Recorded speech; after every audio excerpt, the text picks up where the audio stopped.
प्रिय संस्कृत मित्राणि नमः संस्कृताय। संस्कृत गंगा में आपका स्वागत है। मैं हूं सर्वज्ञभूषण एमपी टिट के लिए आपको संस्कृत अनुवाद की कुछ चीज़ें सीखनी थी, तो कहीं भी अनुवाद का वो नियम आपके लिए कॉमन रूप से एक ही रहेगा। आइए कुछ सामान्य चीज़ें सीखते हैं। पर आपको ये सूचित कर दूं कि शाम को 7 बजे से निर्मोही सर भी आपको अनुवाद ही पढ़ाएंगे गुरुवार से। तो शाम 7 बजे वाली क्लास भी आप लीजिएगा गुरुवार से। आज तो मंगलवार है, कल नहीं परसों से वो पढ़ाएंगे शाम 7 बजे से। और रचना अनुवाद कॉमेडी आप पढ़िएगा। अभी संस्कृत अनुवाद के लिए कुछ छोटी छोटी चीज़ें हैं जो हमें जाननी चाहिए। क्या है? पहले विभक्तियाँ क्या होते हैं, पुरुष क्या होते हैं, वचन क्या होते हैं, इन चीज़ों को हम लोग समझ लेते हैं। ठीक है? तो सामान्य चीज़ें हैं जो आप पहले से जानते भी हैं, फिर भी एक बार देख लेने में क्या बुराई है।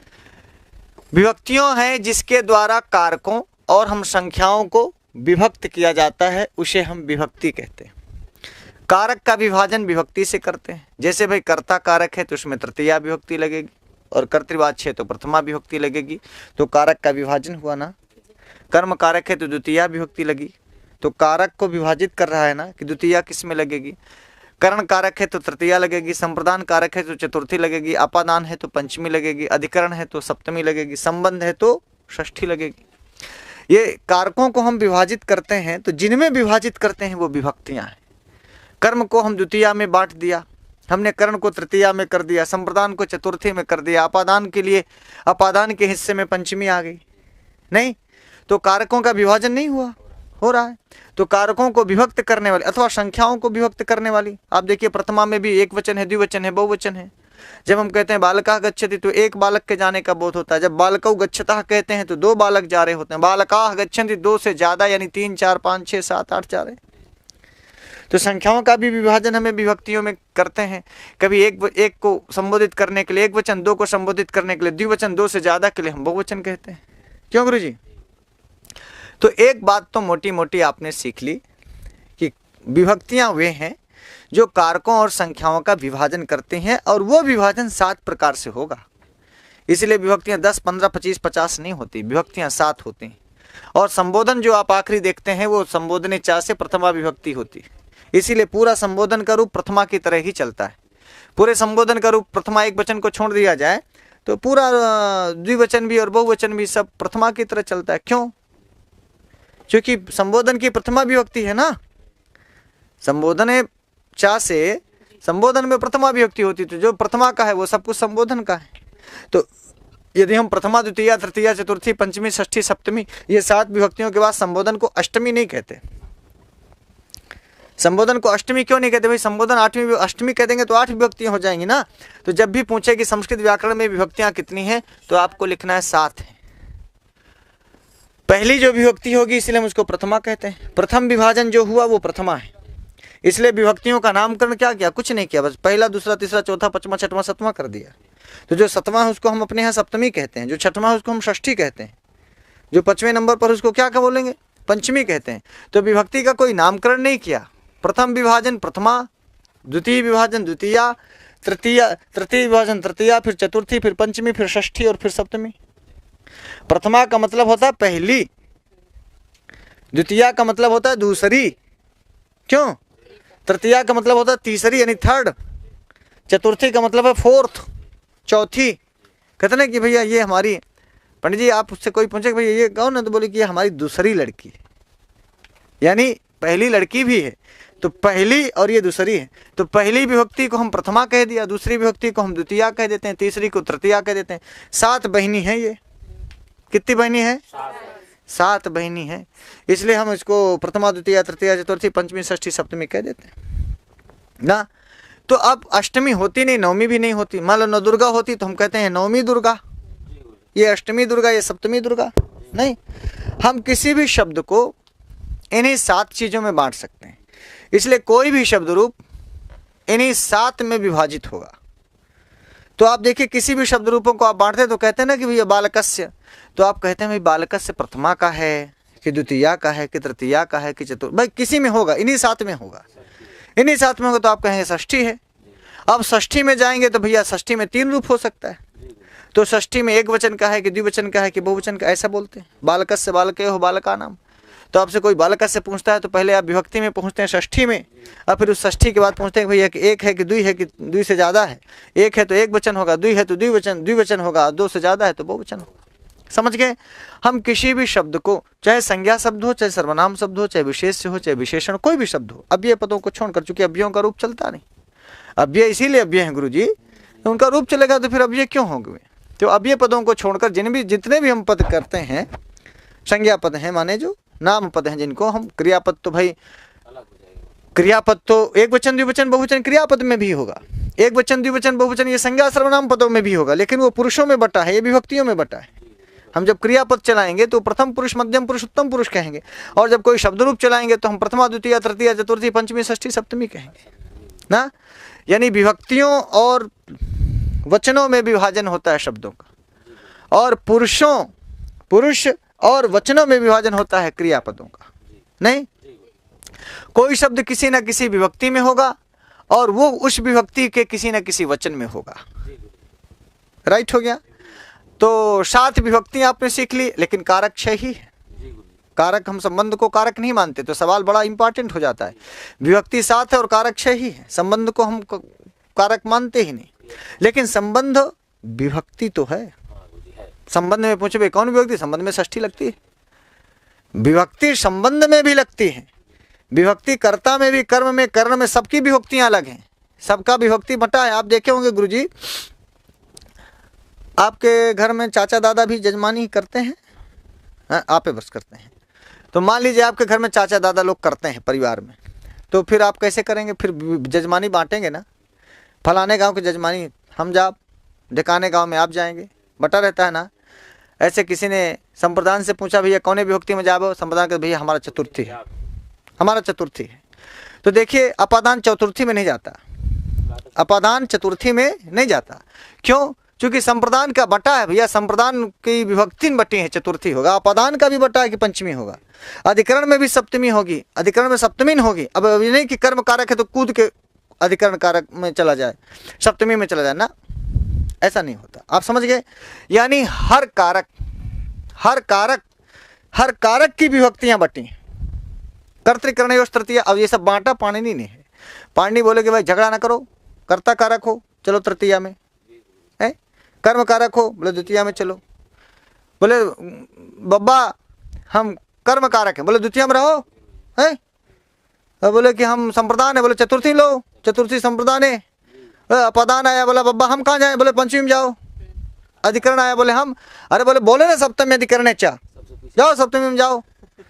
संबंध हुआ कि हमको आप कारक भी नहीं बनाए, हमका विभक्ति न दे, वो कहीं देंगे ना, चिंता कारक नहीं बनाए, वो तो क्रिया का मसला था ना भाई, क्रिया का सीधा संबंध हो तो कारक होगा। तो बोले कैसा है, हम संबंध कहाँ जाए, बोले षष्ठी में जाओ, सप्तमी में जाओ, षष्ठी विभक्ति। इसलिए संबंध में पूछे संबंध की विभक्ति तो षष्ठी बोलेंगे, अपादान की विभक्ति पंचमी बोलेंगे, सब का बटा, कोई झगड़ा नहीं। अब मान लीजिए कहीं कार स्पेशली जैसे कहें कि भाई अपादान आदि, जब अकथितन चा आप पढ़ते हैं, जब विशेष परिस्थिति पढ़ेंगे कि अपादान की अभिवक्षा ना हो तो क्या हो जाए, तो बोले बब्बस पूछो। यहाँ सब बब्बा से पूछ के होता है। व्याकरण शास्त्र कुछ करना है बाबा से पूछो। आप बताइए तुम्हारे घर में नहीं होता, बाबा से नहीं पूछते, तुम पूछते हो, अपने बाप से नहीं पूछते। तो व्याकरण के बाप हैं पाणिनि, वो बब्बा हैं। कुछ भी व्याकरण में होगा। अपादान ने कहा कि बाबा हम पंचमी में न जा आज, बोले न जावे, चल द्वितीय में जा, वहाँ ठीक है बोले द्वितीय में। वो अब क्या देखा, अपादान ने क्यों कहा कि हम पंचमी में नहीं जाएंगे, तो बोला कि ऐसा है, हाँ दूह है हमारे साथ, याच है, पाँच है, दंड है, ऐसा हमारे साथ के खिलैया आई, हमारे साथ गुल्ली डंडा खेला था, ई बच्चे जहाँ जाइए वहाँ जा। बोले कि दू के साथ रहोगे, जाओ दू एक ले जाओ, द्वितीय में ले जाओ। कितना प्यार करते हैं पाणिनि। आप देखिए सारी धातुओं के साथ नहीं। अच्छा भाई अपादान क्यों नहीं होना चाहता, दू के कारण। आप देखिए स्कूल जाने लगे, कोनो लड़का जो बोला कि यार आज न जा, तो बब्बा के लगे नाती जाता है, बाबा आज ओकर बर्थडे है हम स्कूल न जा। कौन नहीं जा रहा है, बोले कि कल्लू नहीं जा रहा है, कल्लू नहीं जा रहा है स्कूल, अच्छा ठीक है न जा, चल रख। बाबा कहेगा तभी ये नियम लगेगा गुरु। आप समझ गए? स्कूल जाना, मान लो बाबा का नहीं जाना है, चल तैयार हो, चल स्कूल चल, तो जाना पड़ेगा। पाणिनि बब्बा कहते हैं, तो उन्होंने गिनाया भैया कि दुह याच पच दंड रुद्ध प्रच ची ब्रू सास निजी री कृष वा ये धातुएं होंगी।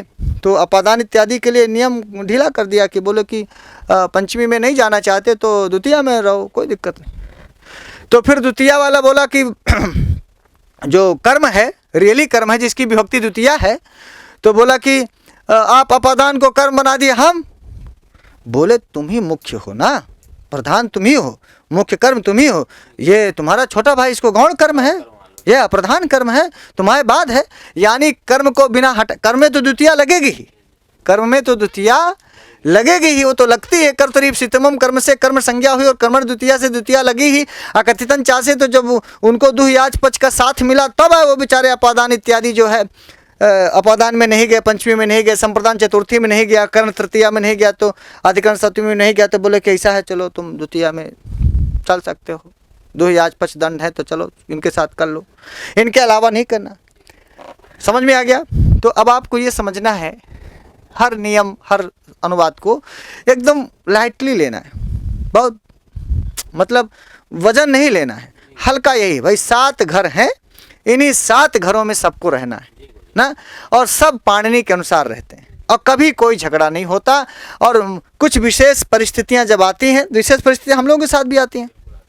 भाई ब्याह पड़ गया, तुम हमारे घर में आज मान लो बारात आएगी और तुम्हारे घर के 2 लड़का पढ़त हैं, तो आज तुम्हारे घर में चाचा का तिलक है, तो भतीजवे कहीं ना कि बाबा आज हम स्कूल न जाओ, चाचा के तिलक आई, तो आप भतीजों को नहीं कहेंगे कि ठीक है आज न जाओ, कोई बात नहीं आज न जाओ, है ऐसा नियम है।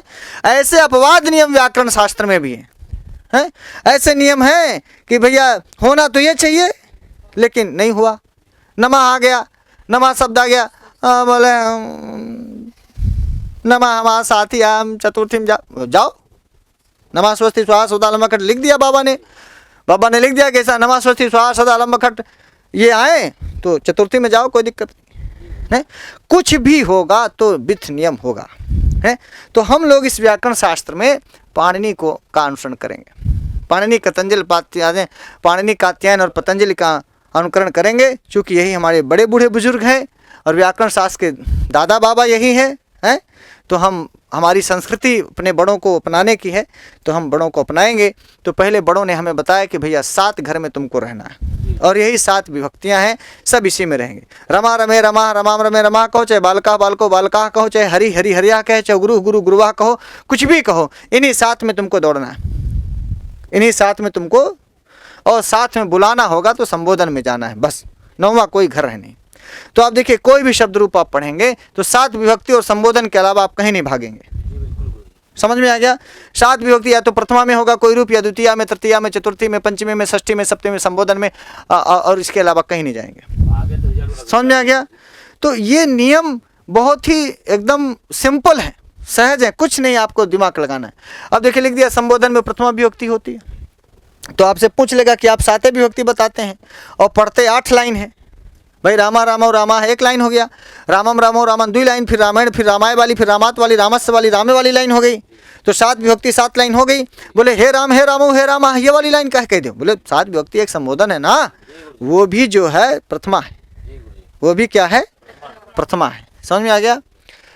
अब संबोधन की विभक्ति पूछेगा तो आपको प्रथमा लिख देनी। यहाँ तक आपने पढ़ लिया। अब आइए देखिए पुरुष देखते हैं, क्योंकि अब आपको अनुवाद पढ़ना है, यदि आपको अनुवाद पढ़ना है तो विभक्तियाँ भी जानेंगे, पुरुष भी जानेंगे, क्योंकि जो शब्द रूप होगा, राम होगा, हरि होगा, गुरु होगा, ये तो भाई विभक्ति में बटेंगे।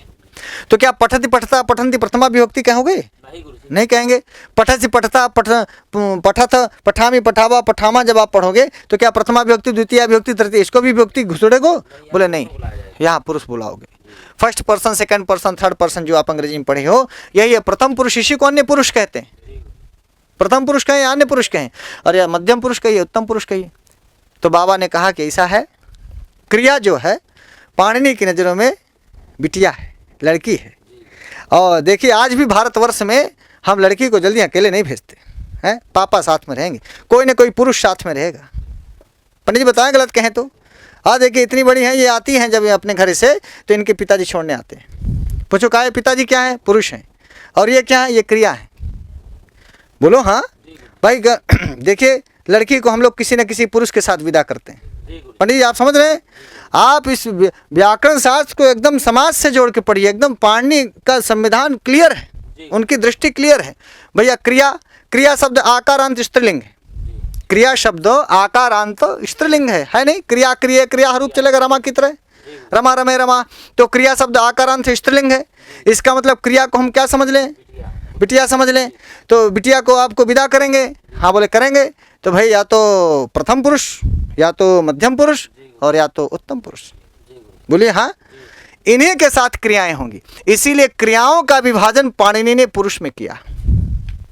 जो आप पुरुष का अर्थ समझते हैं, हो सकता है वो पुरुष का अर्थ आप ये कहेंगे नहीं सर वो जो पुरुष आप बता रहे, हम तुमको पुरुष माने मैं नहीं बता रहे। आप ये समझिए प्रथम पुरुष, मध्यम पुरुष, उत्तम पुरुष में क्रिया को आप पुत्री समझ लेंगे तो पुरुष को भाई आप बाप समझ ले, पति समझ ले, भाई समझ ले। बहन जाएगी भाई के साथ जाएगी, या तो बहन जाएगी बाप के साथ जाएगी, या तो बिटिया जाएगी बाप के साथ जाएगी, पत्नी जाएगी पति के साथ जाएगी। बोलो हाँ या ना? हम ये नहीं कहते कि नहीं पत्नियों को आप अकेले ना छोड़ो, छोड़ो, कोई दिक्कत नहीं है। पर यहाँ समझने के लिए आप ये समझिए कि प्रथम पुरुष या अन्य पुरुष में ही क्रियाएं रहेंगी, या तो मध्यम पुरुष के साथ क्रियाएं रहेंगी, क्रियाओं का विभाजन, और या तो उत्तम पुरुष के साथ होगी ना। क्रिया अकेली है तो एक वचन में रहेगी, क्रिया दो का बोध कराएगी तो द्विवचन में रहेगी, क्रिया दो से ज़्यादा का बोध कराएगी तो बहुवचन में रहेगी। इसीलिए एक वचन, द्विवचन, बहुवचन इनका विभक्तियों में भी ये रहेंगी। विभक्तियों का भी विभाजन, प्रथमा में भी एक वचन द्विवचन बहुवचन, द्वितीया विभक्ति में भी एक वचन द्विवचन बहुवचन। ऐसे ही जब क्रियाओं का विभाजन करेंगे तो क्रियाओं में प्रथम पुरुष में भी एक वचन द्विवचन बहुवचन, मध्यम पुरुष में भी एक वचन द्विवचन बहुवचन, उत्तम पुरुष में भी एक वचन द्विवचन बहुवचन। वचन तो संख्या बताता है ना, वचनम संख्या,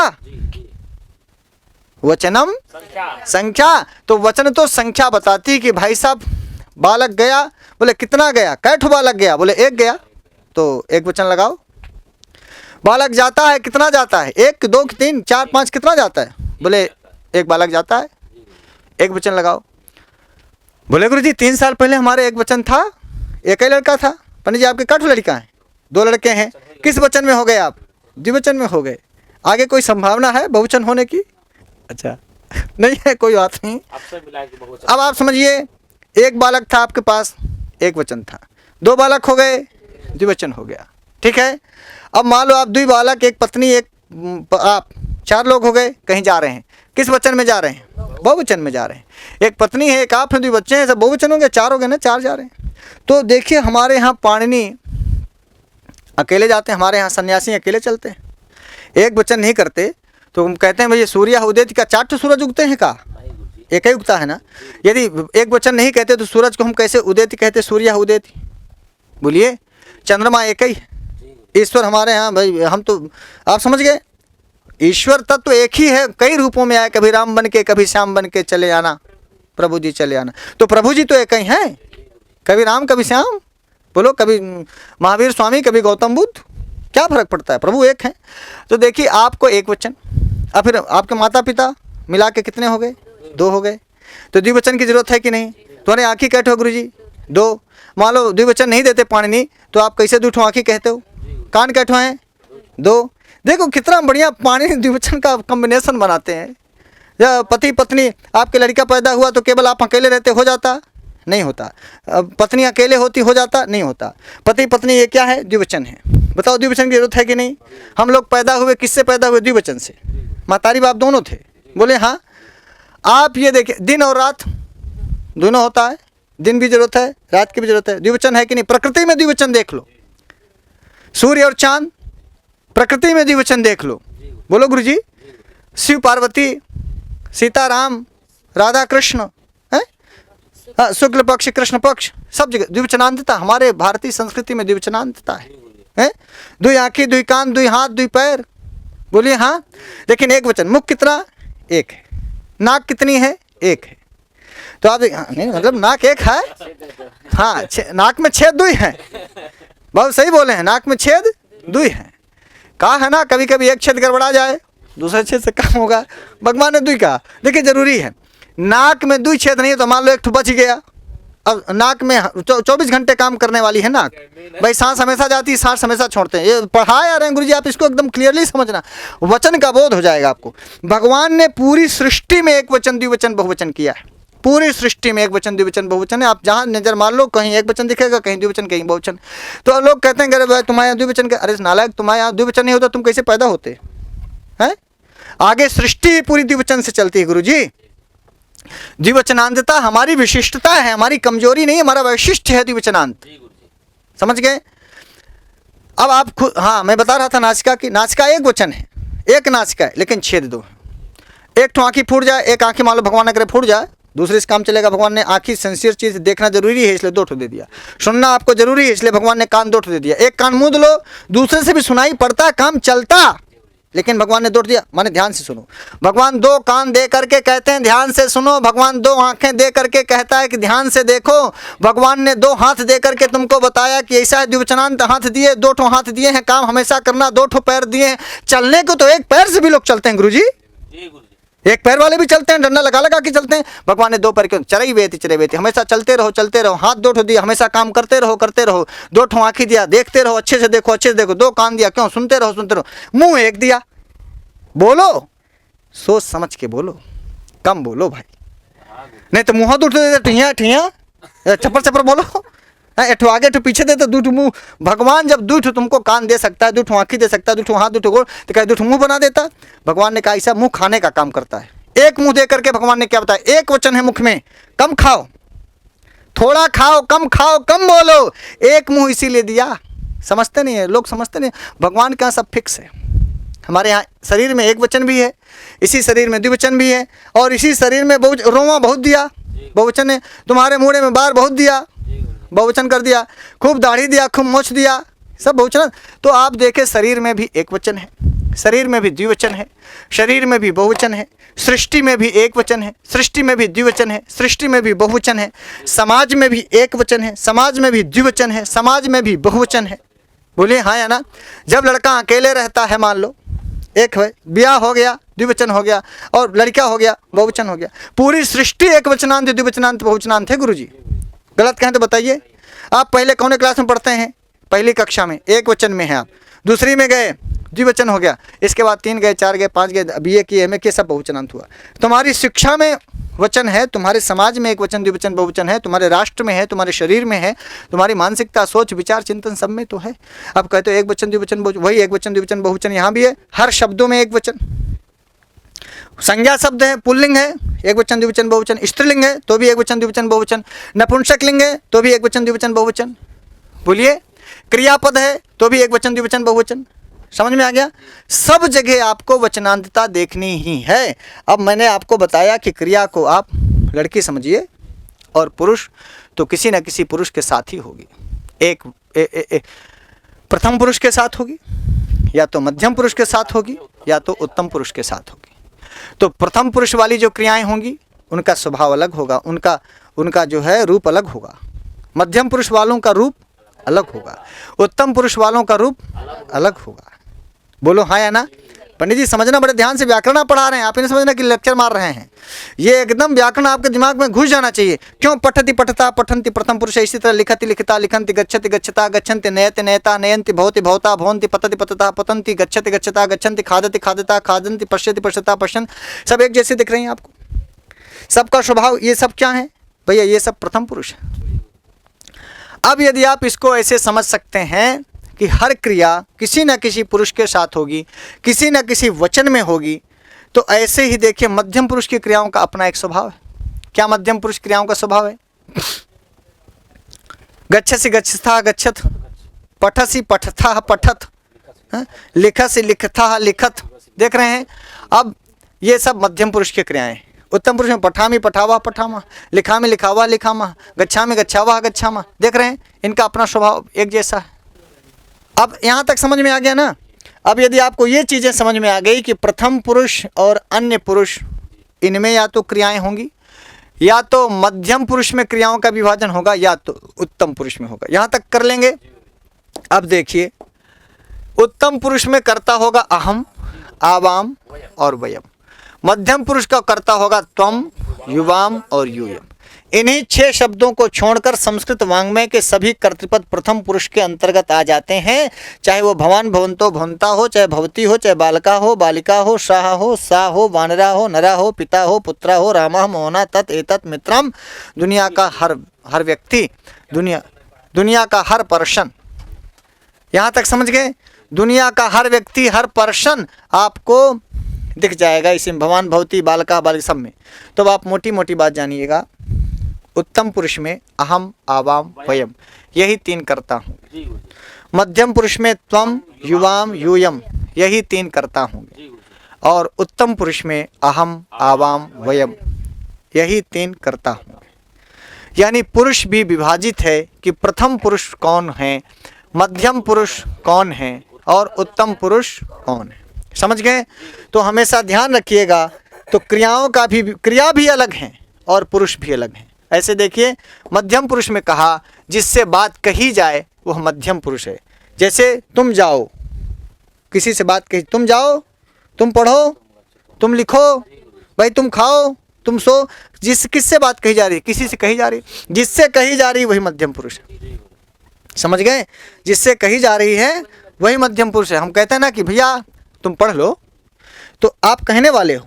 जिससे कहा जा रहा है वो मध्यम पुरुष है। तुम पढ़ लो, तुम खा लो, तुम नहा लो, तुम सो लो, तुम ये कर लो, वो कर लो, वगैरह वगैरह। तो जिससे बात कही जाए वो क्या है? मध्यम पुरुष है। इसमें तुम होगा, तुम दोनों पढ़ लो, तुम सब पढ़ लो, तुम पढ़ो, तुम दोनों पढ़ो, तुम सब पढ़ो। तो सब में तुम भी मध्यम पुरुष है, युवाम भी मध्यम पुरुष है, यूयम भी मध्यम पुरुष है। समझ गए? अब इनके साथ मध्यम पुरुष की क्रिया लगेगी। तुम के साथ पठसी, युवाम के साथ पठथा और यूयम के साथ पठत प्रयोग होगा। ध्यान रखना, तुम एक वचन है, पठस भी एक वचन है, बट दोनों मध्यम पुरुष है। देखे मजा? युवाम द्विवचन है और पठथा भी द्विवचन है, और लेकिन दोनों मध्यम पुरुष है। यहाँ देखिए, यूयम ये बहुवचन है और पठथ ये भी बहुवचन है, लेकिन मज़ेदार बात ये है कि दोनों मध्यम पुरुष में। समझ गए?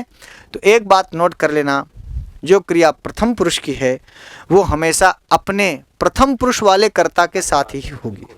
मोटी मोटी बात गुरुजी कंक्लूजन दे रहा हूँ। और अनुवाद का पहला और आखिरी नियम, आखिरी मैं इसलिए कहता हूँ कि यही सारा नियम का सार ही यही है, कहीं कुछ नहीं। बीच बीच में थोड़े थोड़े नियम आएंगे।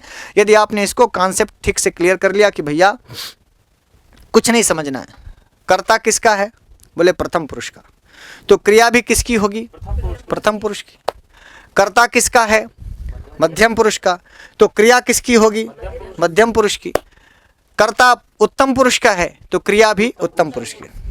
बात क्लियर है? भारतीय संस्कृति यही है गुरुजी, हैं? पत्नी हमारी है तो हमारे साथ रहेगी ना, चाहे मैं प्रथम पुरुष हूँ तो क्रिया भी हमारी प्रथम पुरुष की ही रहेगी। भाई कहें कि ये बहुत बड़े आदमी है तो पत्नी भी बहुत बड़ी आदमी आइन है। गुरुजी बड़ा गरीब व्यक्ति है तो उसकी पत्नी भी गरीब है। आप समझ गए? जैसा कर्ता होगा प्रथम पुरुष में है कि मध्यम पुरुष में है कि उत्तम पुरुष में, और उसी कर्ता के अनुसार उसकी क्रिया हो जाती। अब बोले भाई प्रथम पुरुष कर्ता एक वचन में है तो क्रिया भी एक वचन की होगी। आप बताइए, कहीं भाई कर्ता द्विवचन में है, अरे क्या दिक्कत है? क्रिया भी द्विवचन में होगी।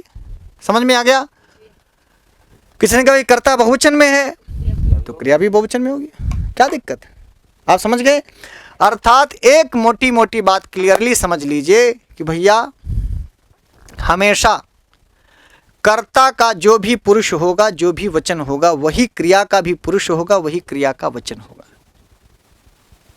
अथवा ऐसा कह लीजिए कि क्रिया के अनुसार कर्ता चलता है, चाहे कर्ता के अनुसार क्रिया चलता है, पर ये अलग अलग नहीं चलेंगे।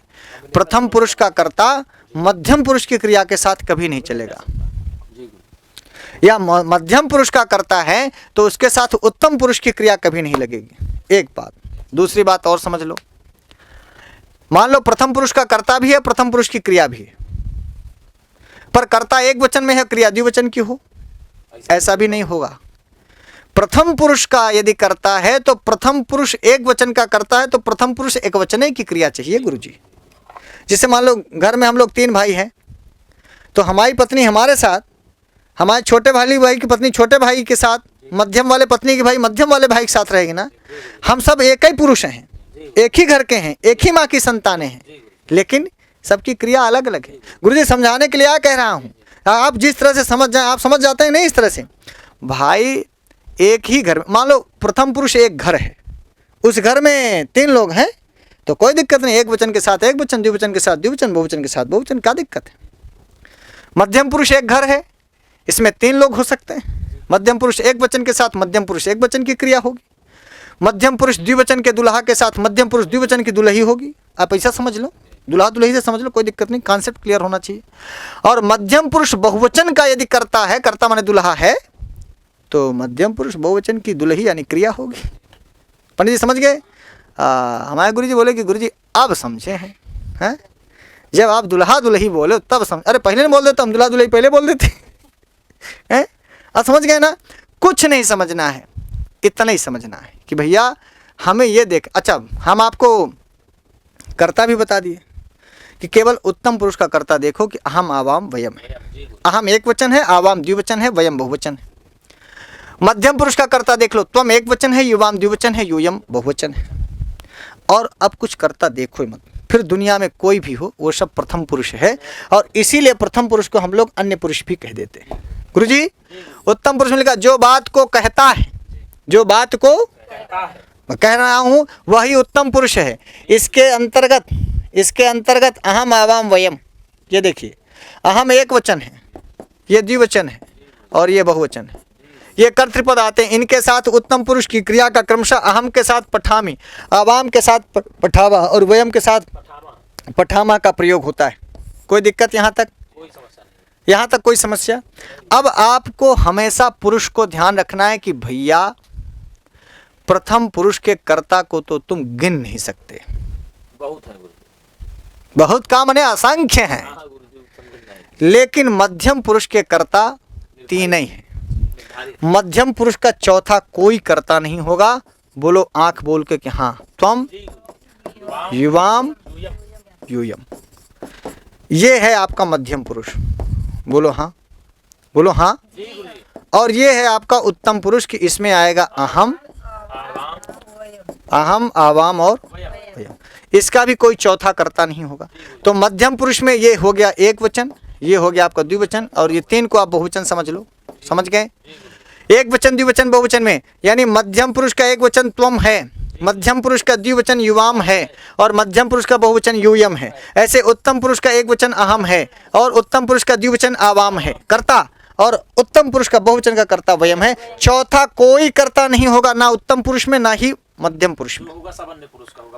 अब इसके अलावा जितने कर्ता होंगे, बालका, मोहना, सोहना, सीता, गीता, राधा, बिल क्लिंटन, करीना कपूर, ना बोलो अपनी बालिका, कैटरीना कैफ, सलमान खान, अमिताभ बच्चन, अभिषेक बच्चन, बोलो रहो, नरेंद्र मोदी, अमित शाह, हैं तो सपा वाले बोलो, मुलायम सिंह तो हैया नहीं आई, अखिलेश यादव, सब प्रथम पुरुष हैं, शिवपाल प्रथम पुरुष हैं, मायावती प्रथम पुरुष हैं, बोलते चले जाओ।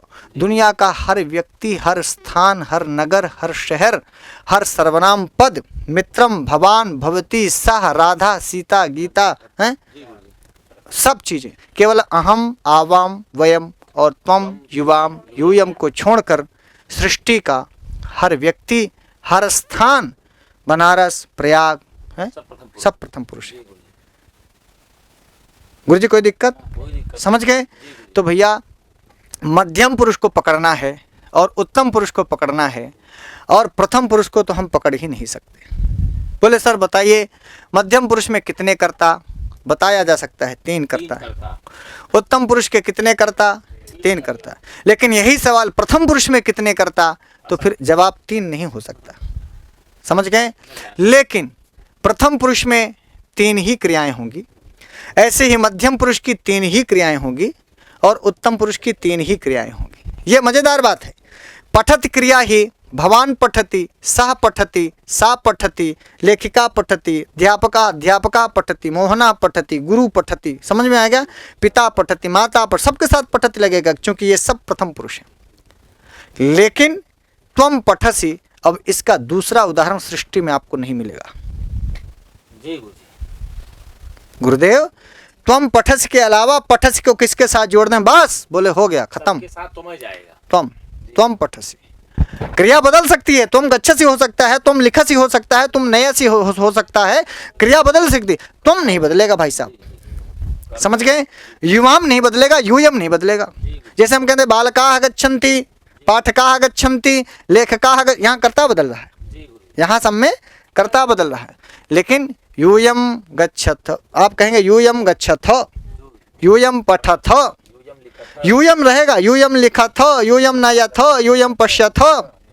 क्रियाएं बदल सकती हैं, क्योंकि सारी क्रियाएं एक चीज है, सारी क्रियाएं मध्यम पुरुष के बहुवचन की हैं, लेकिन कर्ता यूयम ही है। कर्ता त्वम युवाम यूयम ही है, चौथा कोई कर्ता नहीं होगा, चौथी कोई क्रिया नहीं होगी। ऐसे ही अहम आवाम वयम के साथ अहम पठामी हो सकता है, अहम पठामी, अहम लिखामी, अहम चलामी, अहम गच्छामी, अहम नयामी, अहम भवामी, कुछ भी कर सकते हैं, क्रियाएं बदल सकते हैं, लेकिन सारी क्रियाएं उत्तम पुरुष एक वचन की होंगी। कर्ता भी उत्तम पुरुष एक वचन का अहम ही होगा। अहम का कोई विकल्प नहीं, आवाम का कोई विकल्प नहीं, वयम का कोई विकल्प नहीं। ऐसी त्वम का कोई विकल्प नहीं, युवाम का कोई विकल्प नहीं, यूयम का कोई विकल्प नहीं। क्रियाएं वैकल्पिक हो सकती हैं, हो सकता है 2000 क्रियाएं, हमारे यहाँ 2000 क्रियाएं लगा दो, 2000 वाक्य बना दो, आप कोई दिक्कत नहीं। लेकिन प्रथम पुरुष में बहुत सारे कर्ता हैं, क्रियाएं 3 ही होंगी। अब एक क्रिया होगी तो भाई उसके 3 ही रूप बनेंगे, दूसरी क्रिया आएगी उसके भी 3 रूप बनेंगे। गम आएगा गच्छति गच्छता गच्छति, पठ आएगा तो पठते पढ़ता पठन्ति बनेगा, लिख धातु आएगी तो लिखते लिखता लिखन्ति बनेगा। आप समझ गए। तो आप ये मोटी मोटी बात आप समझ लिए कि भाई साहब व्याकरण शास्त्र में अनुवाद पढ़ने के लिए हमको मध्यम पुरुष का कोई लोचा नहीं होना चाहिए और उत्तम पुरुष का भी कोई लोचा नहीं होना चाहिए। इनके कर्ता फिक्स हैं, इनके कर्ता फिक्स हैं। जैसे हम लोगों के यहाँ राम के साथ राधा नहीं हो सकती, भगवान राम के साथ राधा का ब्याह नहीं हो सकता, ये फिक्स है। राम भगवान सीता जी फिक्स हैं। बीच में आई सूर्पनखा आई, नाक कान कट गया। क्या चाहते तुम्हारा नाक कान कट जाए? राम अहम के साथ पठामी आएगा, पठावा भी नहीं आ सकता, पठावा भी नहीं आ सकता हम के साथ, नाक कान कट जाएगा। गुरुजी नाक कान कट जाएगा। यदि आप बोले अहम पठती तो मतलब ये सूर्पनखा आएगी, सूर्पनखा आएगी, नाक कान कट, अहम पठामी ही होगा, अहम पठत नहीं होगा। अब समझ गए। राम के साथ सीता का ही विवाह होगा, शिव के साथ पार्वती फिक्स हैं, राम जी के साथ सीता जी फिक्स हैं, कृष्ण भगवान के साथ राधा जी फिक्स हैं। यहाँ कोई अनफिक्सेशन नहीं है भैया, ये सब हमारी सृष्टि का नियम है। ऐसे अहम के साथ पठामी फिक्स है, कोई दूसरा विकल्प नहीं है। विकल्प नहीं, मैं आपको ये कह रहा हूँ, कोई विकल्प हो प्रथम पुरुष, सारे विकल्प प्रथम पुरुष के साथ हैं। तो मैं ये उम्मीद करता हूँ कि आपको समझ में आ गया होगा, आपने पुरुष को पढ़ लिया होगा। और आगे थोड़ा सा वचन भी मैंने पढ़ा ही दिया, लेकिन फिर भी एक बार आपको बता देता हूँ। वचन क्या है भाई? वचन का अर्थ होता है संख्या। संस्कृत में 3 ही वचन होते हैं। एक वचन यानी एक वस्तु या एक व्यक्ति का बोध कराना हो तो आपको एक वचन का प्रयोग करना है। जैसे बालक है, एक बालक है, हरि ही एक हरि, गुरु एक गुरु जी, विद्यालय एक विद्यालय। जब भी कभी आपको एक का बोध कराना हो तो एक वचन का प्रयोग करेंगे। मान लो एक से ज़्यादा 2 हैं तो 2 व्यक्तियों या 2 वस्तुओं के लिए हम द्विवचन का प्रयोग करते हैं। जैसे बालक हो 2 बालक, हरि हरि हरिया 2 हरि, गुरु गुरु गुरुवा 2 गुरु, विद्यालय 2 विद्यालय, पुस्तकें 2 पुस्तक। ठीक है। अब बहुवचन में आई तो जब भी 2 से ज़्यादा, 3 या 3 से अधिक व्यक्तियों या वस्तुओं का हमें बोध कराना हो तो हमें बहुवचन का प्रयोग करना पड़ेगा। ठीक है। बहुषु बहुवचनम। जैसे बालकाः हरयः बहुत सारे बालक, हरयः बहुत सारे हरि, गुरुवा बहुत सारे गुरु, विद्यालय बहुत सारे विद्यालय, पुस्तकानि बहुत सारी पुस्तकें ना। तो अब ये मोटी मोटी बात है। एक का बोध कराना हो एक वचन, 2 का बोध कराना हो द्विवचन, 2 से अधिक 3 या 4 या 5 6 7 8 10 लाख करोड़ अरब खरब जितना भी कहना हो सब बहुवचन। समझ गए। हमारे यहाँ 3 वचनों की बात है। और मैंने आपको भी वचन पढ़ाया कि हमारी सृष्टि में, हमारे शरीर में, हमारे समाज में, हमारे राष्ट्र में, हमारे ईश्वर में, हमारे अध्यात्म में, हमारे धर्म में सब जगह 3 का महत्व है। 1 का भी महत्व है, 2 का भी महत्व है और 3 का भी महत्व है, 4 का भी। बोलो सही है कि नहीं? हाँ। तो अब आप ये देख लिए हैं। अब देखिए आज यहीं तक रहने दीजिए हैं। हम लोग कल से लिंग की पहचान करेंगे। तो मैं उम्मीद करता हूँ बात आपको समझ में आ गई होगी। आज के लिए इतना ही। फिर से नई वीडियो के साथ उपस्थित होंगे, तब तक के लिए नमस्ते।